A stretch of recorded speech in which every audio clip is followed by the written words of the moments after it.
बिस्मिल्लाहिर्रहमानिर्रहीम। सही बुखारी हदीस नंबर 852।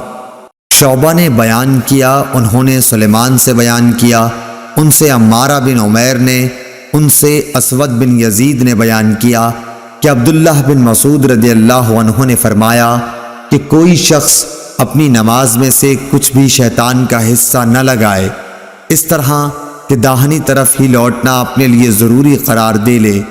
मैंने नबी करीम सल्लल्लाहु अलैहि वसल्लम को अक्सर बाएं तरफ से लौटते देखा।